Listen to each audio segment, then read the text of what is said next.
Boa noite, irmãos e irmãs. Vamos abrir nossa Bíblia na segunda carta de Paulo a Timóteo. Temos usado esta carta para trazer alguma mensagem à igreja nesses dias. 2 Timóteo, capítulo 1. Eu vou ler a partir do versículo 9. 2 Timóteo 1, de 9 a 14.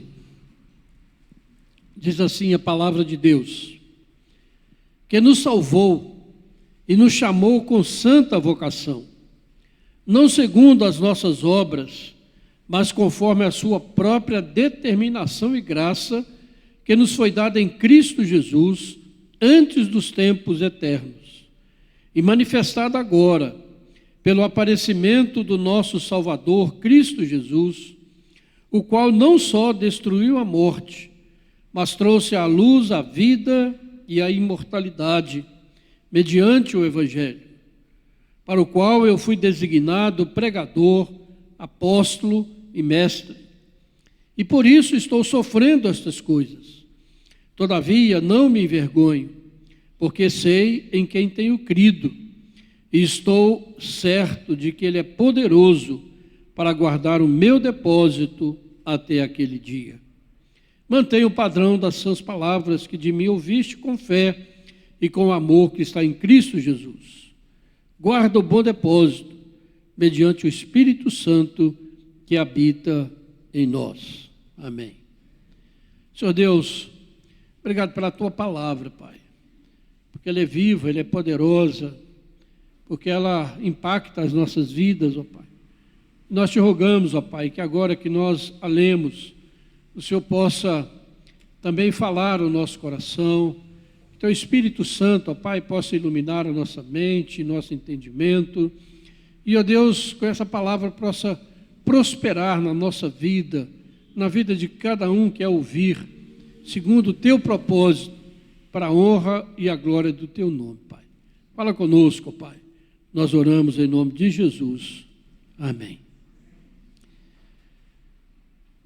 Nós sabemos que essa carta foi a última carta que o apóstolo Paulo escreveu da sua prisão em Roma, e logo depois ele foi martirizado, e ele escreve para Timóteo, seu jovem aprendiz, aquele que ele queria que desse continuidade ao seu ministério.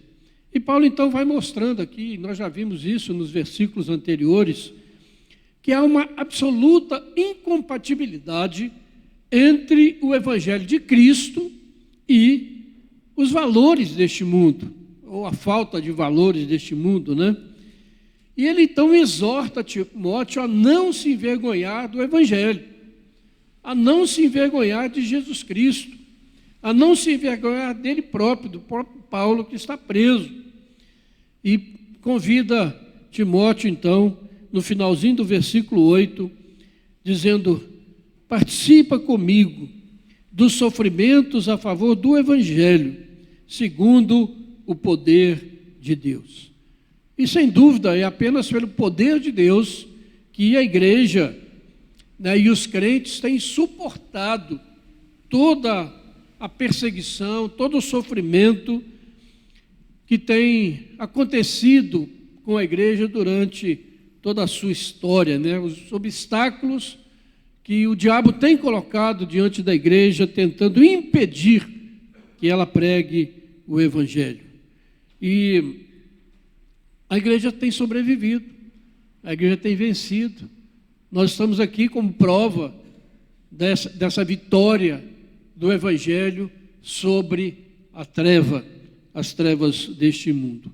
E por quê? Porque o Espírito Santo é que tem capacitado a igreja, cada um de nós, tanto como pessoas, indivíduos, como igreja, a nos mantermos fiéis ao nosso chamado.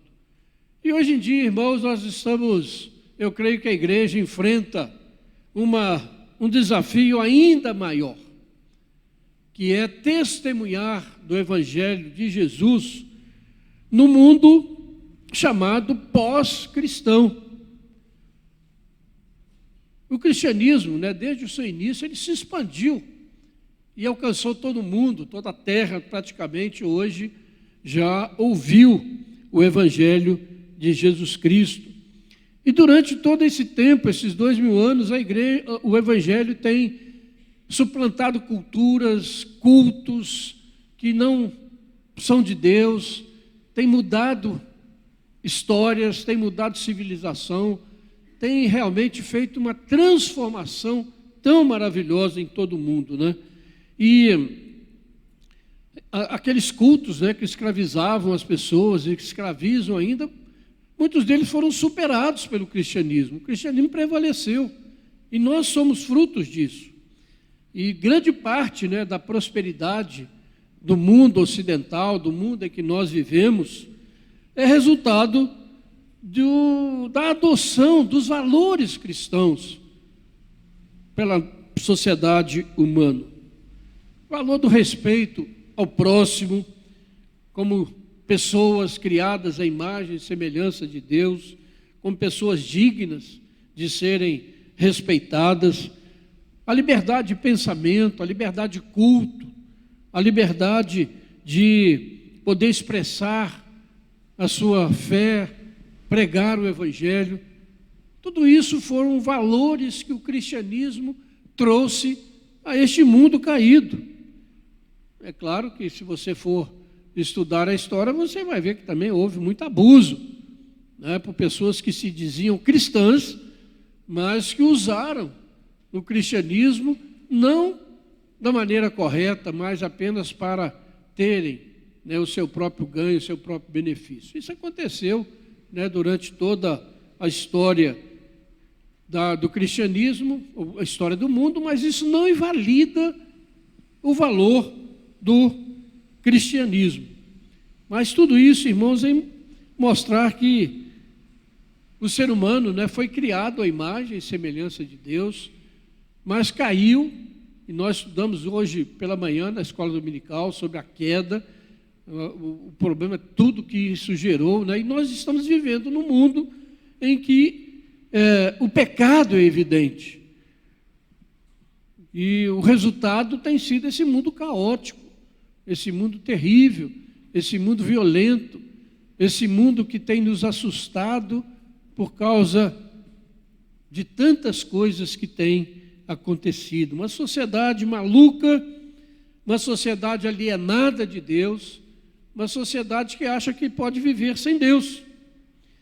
E à medida que o mundo se afasta ainda mais dos princípios cristãos, dos valores cristãos, e se afunda nos seus delitos e pecados, é que a igreja, é que nós, como crentes, como igreja, como povo de Deus, somos chamados a não nos envergonharmos do Evangelho, a não recuarmos da nossa fé, a nos mantermos firmes na confissão do Evangelho de Jesus Cristo, porque a gente vê que há toda uma estrutura montada a nível mundial para desacreditar o cristianismo, para que os valores cristãos sejam tirados, substituídos por uma falta de valores, e a gente vê que o mundo vai caminhando para uma situação muito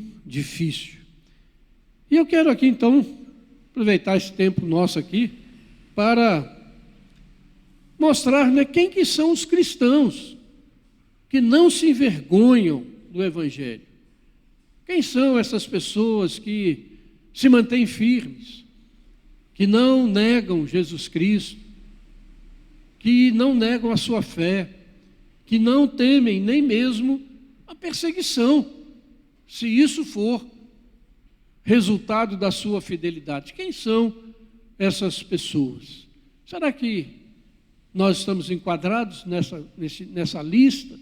Será que nós somos daqueles que não recuam, daqueles que realmente mantêm firme o testemunho do Senhor?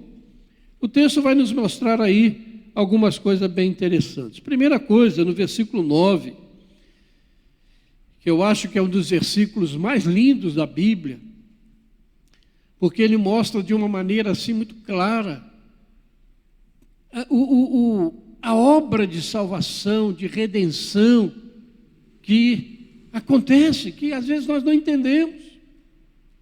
Mas o apóstolo Paulo então mostra que aqueles que não se envergonham do Evangelho são aqueles que sabem, presta atenção, são aqueles que sabem que foram chamados e foram salvos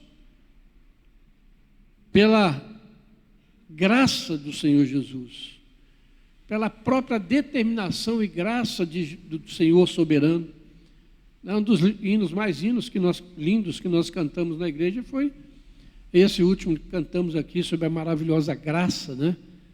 É um hino que realmente expressa tudo isso, né? A grandeza desse amor de Deus, dessa graça. E ele então está dizendo, olha, que o Senhor nos salvou e nos chamou com santa vocação. Não segundo as nossas obras, mas conforme a sua própria determinação e graça, que nos foi dada em Cristo Jesus, antes dos tempos eternos.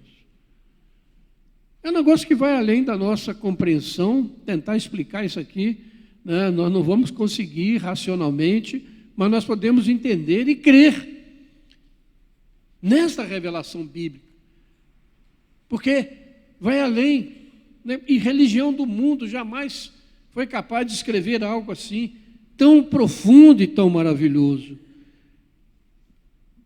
Porque aqueles que creem, eles sabem que não foi mérito pessoal, que foi salvo pela graça, e não porque fez alguma coisa de boa, ou não porque tem uma fé.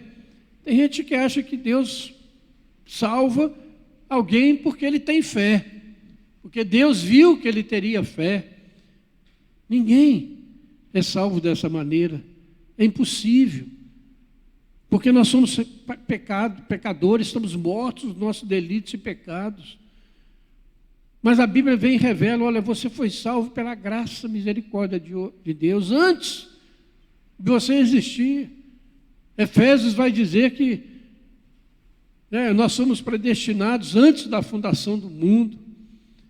Então, irmãos, entender isso é fundamental, para que a gente se mantenha firme, para que a gente persevere na caminhada do Senhor, na caminhada de fé, para que a gente não se envergonhe do Evangelho, porque é o seguinte, o Evangelho é maravilhoso, me alcançou. Eu que não prestava, que não tinha nada de bom, Deus vem e me ama. Por quê? Não sei. É coisa dele. Mas eu sei que ele determinou que assim fosse. E diz aqui, né, salvou e chamou. Essa santa vocação significa que ele chamou para uma vida de consagração e serviço. Porque tem gente que acha, se eu for salvo, então, que eu não fiz nada para ser salvo, eu posso ficar de qualquer maneira. Não. O chamado para a salvação, ele está ligado ao chamado para uma vida de santidade. Ele nos salvou e nos chamou para uma vida de consagração e de serviço a Deus e ao próximo. É dessa maneira que nós conhecemos o Evangelho, dessa maneira que Deus nos chamou. Será que tem alguém aqui que acha que foi salvo pelo seu mérito? Que Deus teria que salvar você porque você é muito bom, porque você anda direitinho, porque você faz todas as coisas certas, que você nunca erra, que você tem uma fé vigorosa, então Deus teria que salvá-lo? Se esse é o pensamento, corrija em nome de Jesus, porque é pela determinação e graça do Senhor que nos alcança e muda e transforma a nossa vida. Por isso as doutrinas da graça, elas às vezes não são muito bem entendidas. E quando alguém vem para uma igreja reformada, fica às vezes admirado ao tomar conhecimento disso. Mas isso é uma coisa que está revelada na Bíblia. Se tem alguma coisa diferente é porque foi deturpado. Porque as doutrinas da graça, irmão, elas nos humilham. Eu não presto, mas Deus me amou a si mesmo. Poxa, eu gostaria de dizer a Deus, olha, aqui tem alguém que só precisa de salvar, né? Vai ter que salvar, porque é muito bom. Aí tudo certinho. Olha que pessoa maravilhosa que eu sou. E não é assim.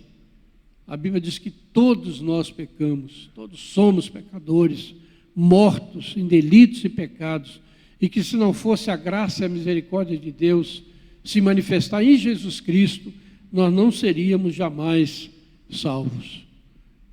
Continuaríamos mortos. E por isso, irmãos, diante dos desafios deste mundo presente, entender que nós somos salvos e chamados para uma vida de compromisso, uma vida de santidade, uma vida de irrepreensível no meio de uma geração pecadora.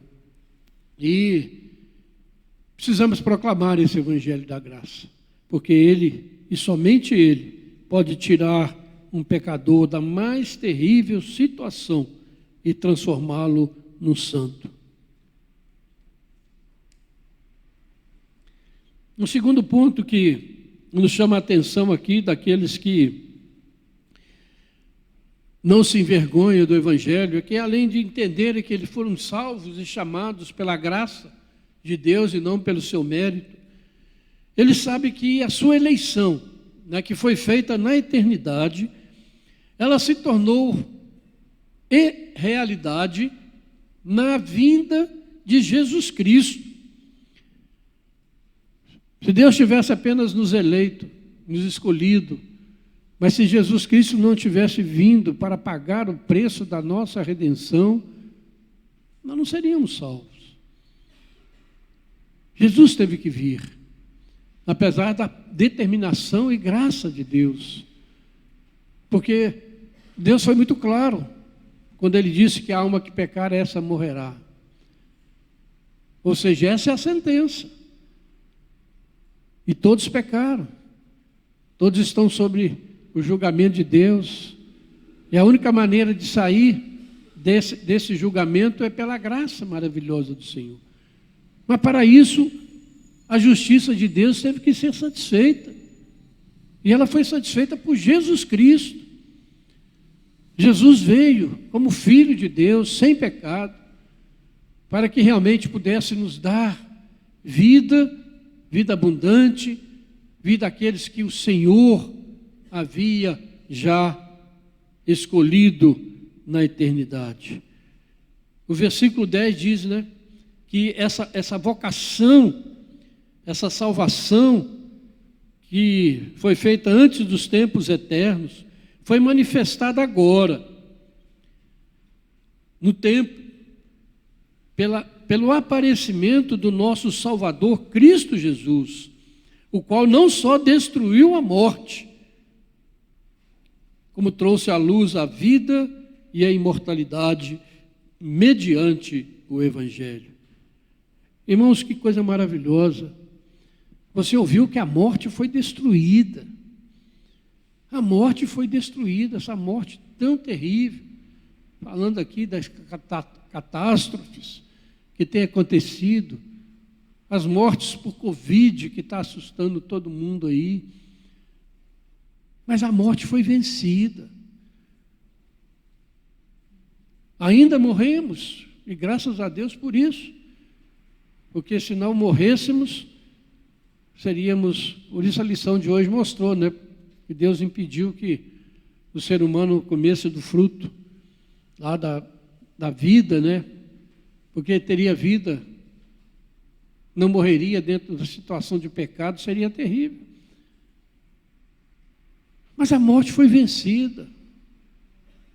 A Bíblia diz que tem muita gente que vive, que está escravizada a Satanás, porque tem medo da morte. Em Hebreus fala isso, nós falamos sobre isso outro dia. Há um famoso sermão pregado por um pastor puritano que ficou na história. O título do sermão era A Morte da Morte na Morte da Cruz. Alguns já devem ter ouvido falar disso. A morte da morte na morte da cruz.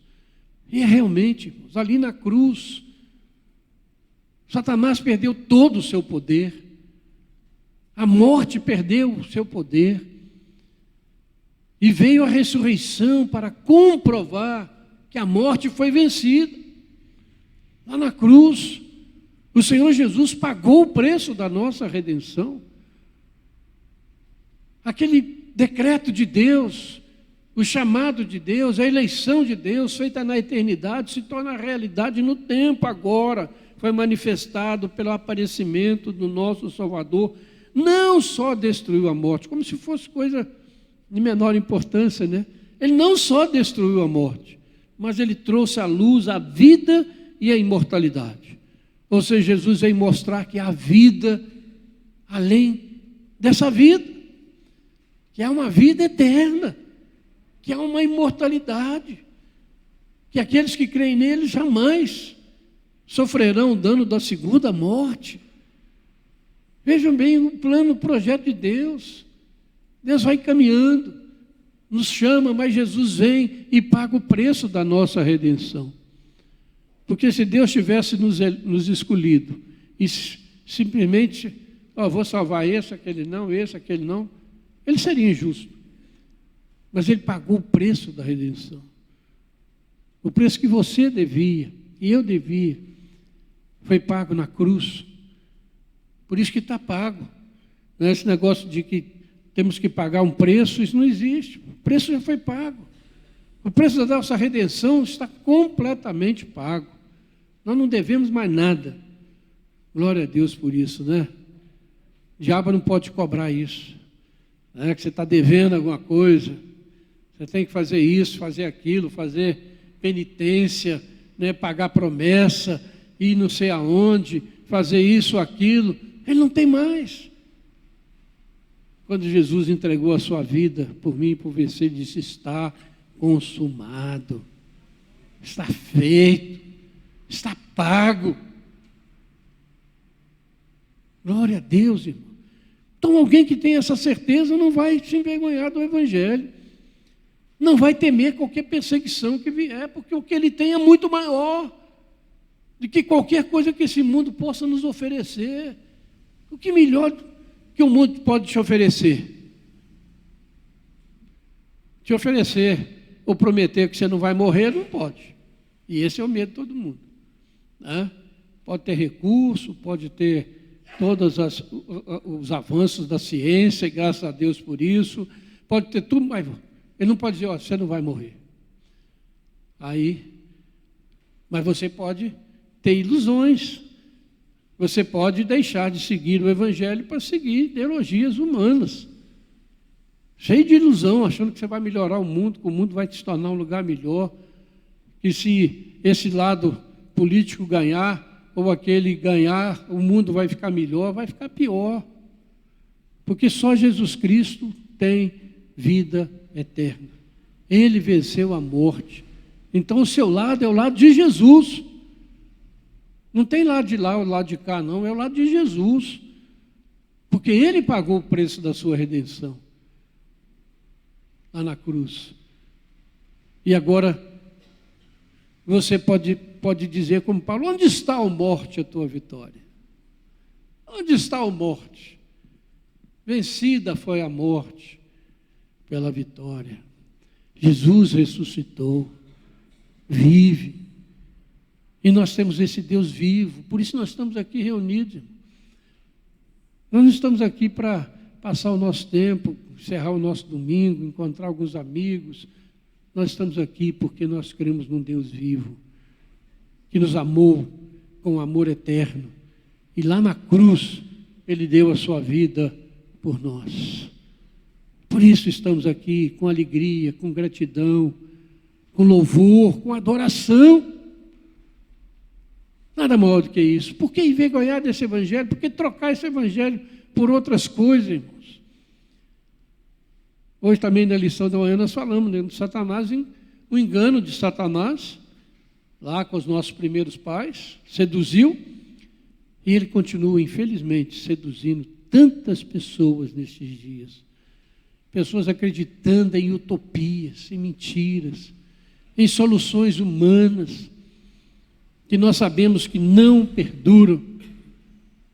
Quantos e quantos impérios poderosos já tiveram nesse mundo e acabaram. Mas a igreja do Senhor está aí. A igreja do Senhor é vitoriosa. A igreja do Senhor vence tudo, porque o Senhor dessa igreja venceu a morte e trouxe à luz a vida e a imortalidade. Por isso, irmãos, pregar esse evangelho, por isso que Paulo insiste tanto, não se envergonhe de pregar esse evangelho, Timóteo. Porque esse evangelho é o poder de Deus para a salvação de todo aquele que crê. Não tem outro caminho. Porque se a igreja parar de pregar, como que as pessoas irão encontrar Jesus Cristo? Se pararmos de anunciar a bondade de Deus, o amor de Deus, o evangelho da cruz, como o ser humano poderá ter esperança? Satanás tem feito tudo para impedir a igreja de pregar esse evangelho. Mas precisamos dizer com Paulo: olha, não me envergonho. Eu não me envergonho. E ele diz: ai de mim, se não pregar este evangelho redentor. Precisamos ter esse sentimento. Porque nós estamos hoje muito preocupados, né? E a gente vê aí numa catástrofe como esta agora, mais uma, né? E as pessoas se mobilizando, ajudando, né? Ao ponto de, como a Francine disse aqui, que já não precisa tanto de mandar as coisas para lá, porque já tem coisa demais, vamos dizer assim. É difícil, né, distribuir. As pessoas querem mostrar solidariedade, muito bom, importante. Acham que estão demonstrando o maior dos amores. Mas o amor verdadeiro é dizer a ele que em Cristo há esperança. Que apesar de tudo, de todo sofrimento, Jesus Cristo venceu. Ele é a nossa esperança.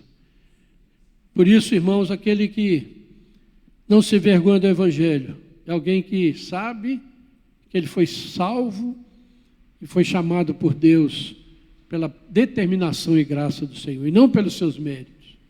É aquele que sabe que Jesus Cristo veio para pagar o preço da sua redenção. Ele leva isso muito a sério. E o terceiro ponto que o texto coloca aqui diante de nós, no versículo 12, é que esse crente, ele sabe em quem ele crê. Paulo diz aí, olha, por isso estou sofrendo estas coisas, todavia não me envergonho, porque eu sei em quem tenho crido. Aleluia. Eu sei em quem tenho crido. Estou preso, vou ser morto, já estou sendo oferecido como libação, mas uma coisa eu sei em quem tenho crido. Que certeza, que certeza. As pessoas estão tateando aí, achando, procurando um Deus em quem se apegar, procurando alguma coisa, alguma esperança nas ideologias humanas, políticas, achando que vão resolver a situação do mundo, desesperado.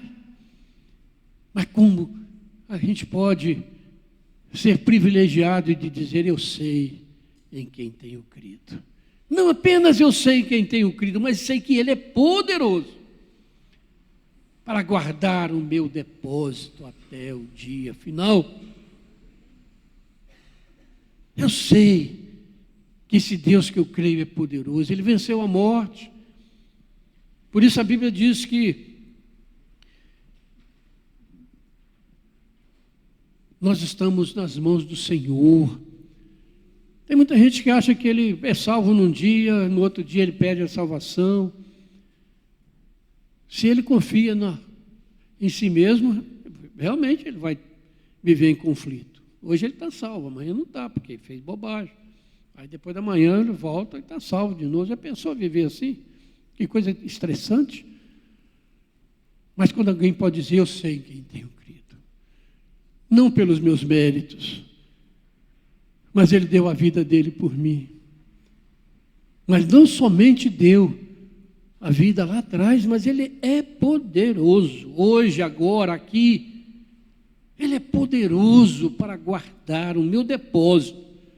Que depósito é esse, irmãos? É o depósito da graça de Deus, aquele que Deus tem colocado na sua vida. É a bênção da esperança, da salvação, é o amor a Deus e ao próximo. São as alegrias dessa vida, a certeza dessa vida. Deus tem colocado isso na sua vida, na sua conta. A conta estava zerada, não tinha nada lá.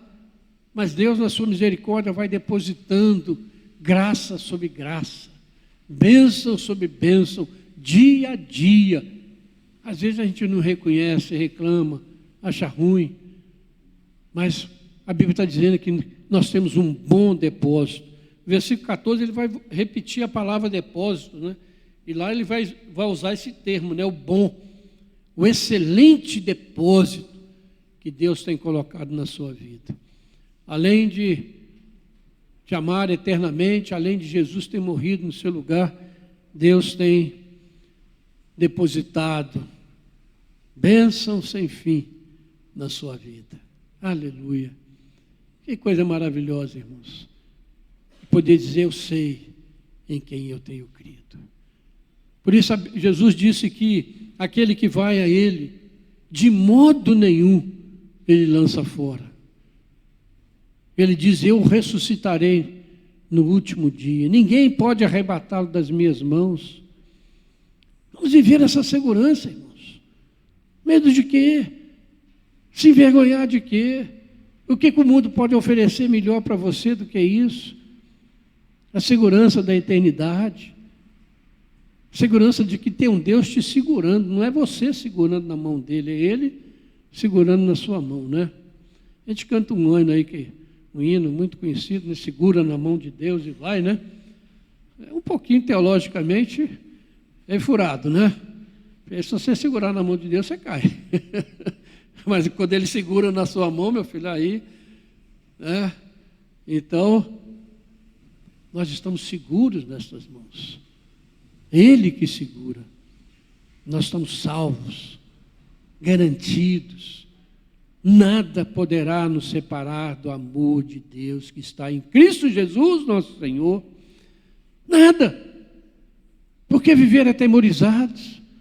Por que se envergonhar desse evangelho? Esse mundo precisa ouvir esse evangelho, que nós temos tido o privilégio de ouvir e de anunciar.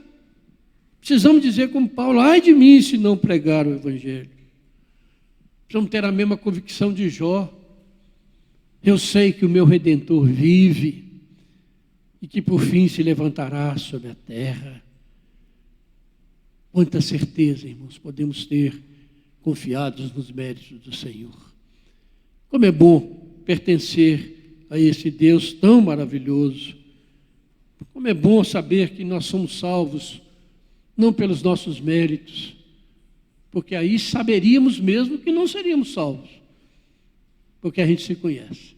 Por mais que você tenha, né, um alto conceito, um bom conceito a respeito de você mesmo, você sabe que lá no fundo a coisa não é assim tão boa, né?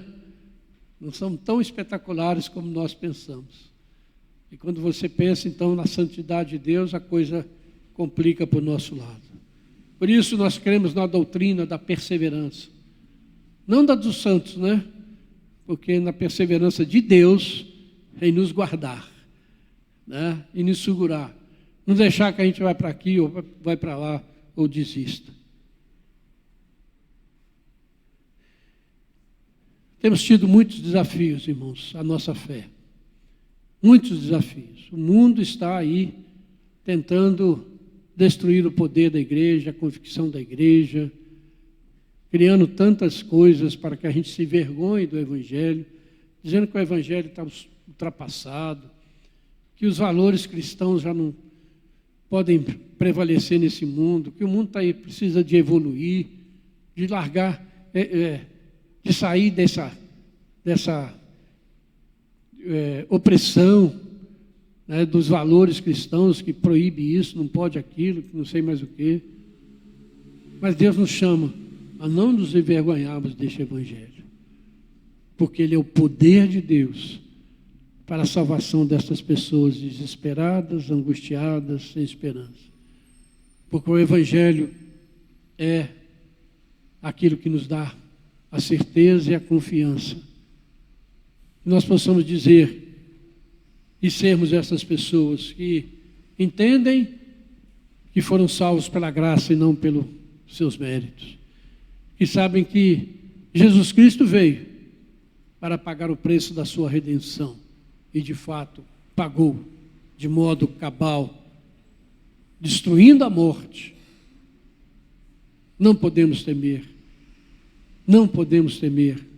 Jesus falou, tema aquele que pode, não tema aquele que pode fazer, só matar o corpo. Tema aquele que pode fazer perecer no inferno, tanto a alma como o corpo. E vamos, irmãos, ter a plena convicção e dizer como Paulo, eu sei em quem tenho crido. Eu sei que o Deus é poderoso para guardar o meu tesouro até o dia final.